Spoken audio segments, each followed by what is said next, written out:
And now it's time for a Q&A from you, the viewers, and I wanted to address this question that came in from One Man Show a little while back because it was relevant to a video I did just this past week. So One Man Show was responding to our coverage on The Verge and how The Verge had taken down some videos that they did not like, even though those videos were just being critical of some content that they had done. We did a lot on this over the last month or so, so I'll put some links in the master playlist down below to those discussions. And one of the things One Man Show wanted me to comment on was my take on responding to criticism as a public figure, especially in the digital age. And he noted that I got some criticism a little while ago because in one of my videos covering a voice assistant, I didn't block out the hey, you know what, when I was talking to a Google device, and it was setting off a bunch of viewers' things and they were getting upset with me over it. And it was a valid piece of criticism, and I decided that in the future I would do my best to block out the A word or the hey, you know what moving forward so that we didn't upset the viewership and lose viewers as a result. And that's actually been a very valid and valuable piece of criticism because in responding to that, people actually have been writing in saying they appreciated the extra amount of effort that went into blocking the A word on the video, and that improved their image of the channel as a result. So that was an example of people offering some constructive criticism, some more constructive than others, that led itself to an improvement that I think benefited everybody else. And that's some ways in how I deal with criticism. One of the challenges I have is that it's hard to take being human out of the mix when people are criticizing you all the time. I am fortunate that my channel is still kind of small, so the trolls are a small percentage of any channel, but in my case, they're a smaller percentage numerically than they might be if I was a larger channel. So I've been very fortunate, I guess, to some degree, not being huge just yet, but at some point, more trolls will come and offer that continual criticism. And the way I look at it is there's valid criticism and then there's trolling. And what you have to look at is the impact that the criticism has. Are people who are fans of the channel on a regular basis, who often contribute good ideas to the channel, are they agreeing with that criticism? Is that something that I should be concerned about? You also look at how the criticism is presented. If somebody calls me a effing a-hole for doing or saying something they don't like, then that doesn't have as much weight with me as someone who offers a very reasoned critique of something that I did. I also take a look at overall viewership and the thumbs up and the thumbs down and determining how many people might share this opinion when I'm trying to decide how to respond to some criticism that I'm getting on the channel. And those are all things that I keep in the back of my mind. One thing many of you may not know is that I am an elected official in my small town here. I've been on the Board of Education for the last 16 years, and I've been chairman of that board for about the last 10 or 12 now. And so I'm used to getting a lot of criticism in the course of what I do, and it's important, I think, to make sure that your mind is always open to being challenged. Sometimes you might be right, and it's good to be able to do the research to go in and address the critiques and criticisms that you're getting with hard factual evidence as to why your position is the right one.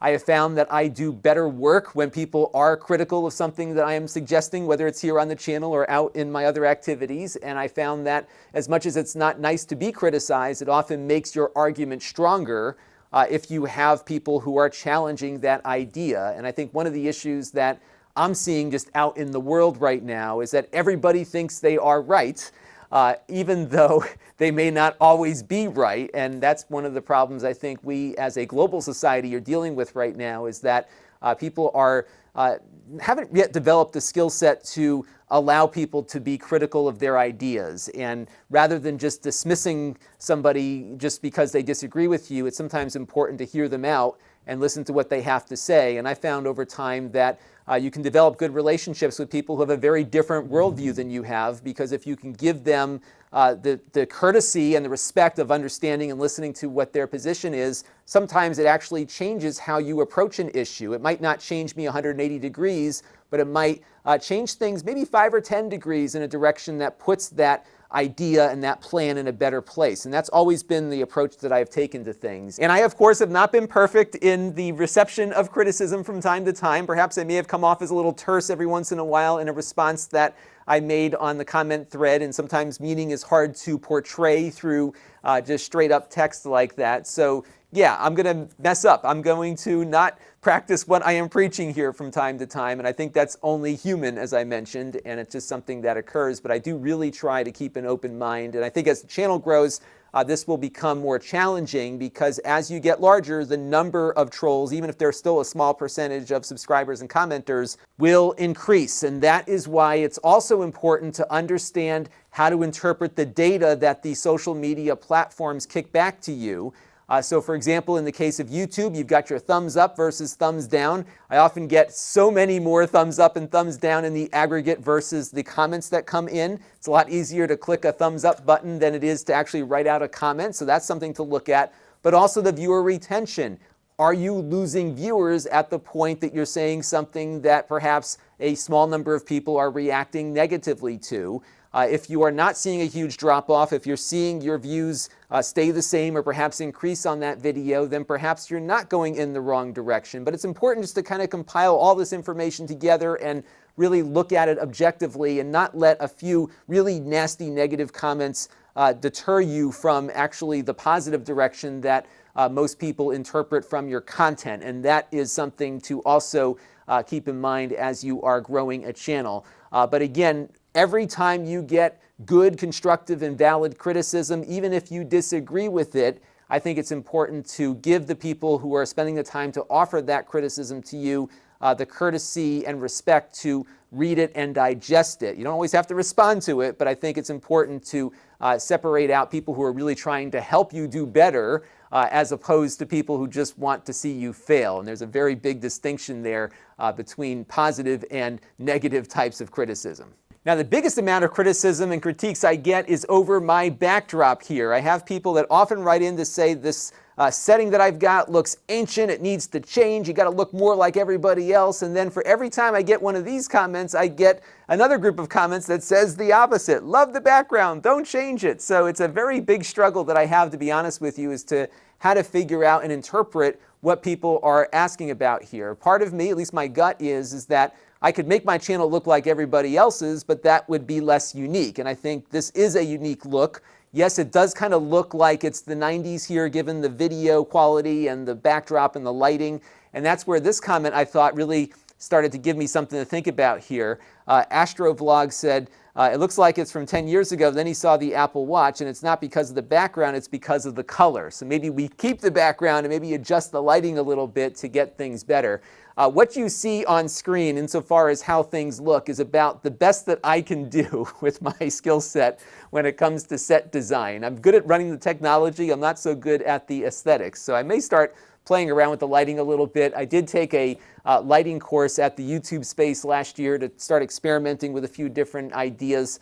But one of the problems that I run into is that I like to come down here and just turn on a button and get everything going to record. And if I have to spend a lot of time adjusting and futzing around with stuff, I'm going to get frustrated and just go right back to where I was before. So I'm going to get there on the look and feel of the channel here. I'm definitely hearing that people feel this look is a little stale and a little bit old.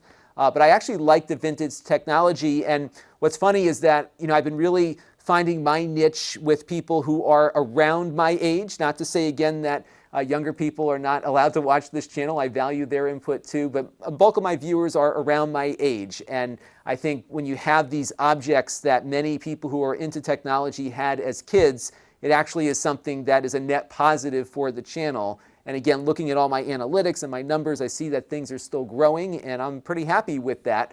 And especially given how well I do on search optimization and whatnot too. So that's another reason why I've been reluctant to make a dramatic change, but I might mess around with it a little bit. So my Q&A for you this week is, what do you think of the background, and should we do any adjustments to it? And if so, what would you suggest? This channel is brought to you by the Lon.TV supporters, including gold level supporters Chris Allegretta, the Four Guys with Quarters podcast,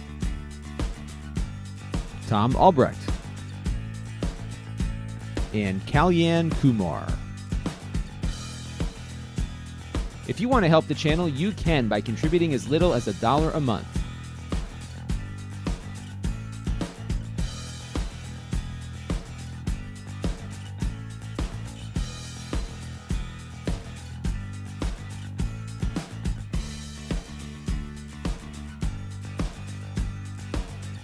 Head over to Lon.TV/support to learn more.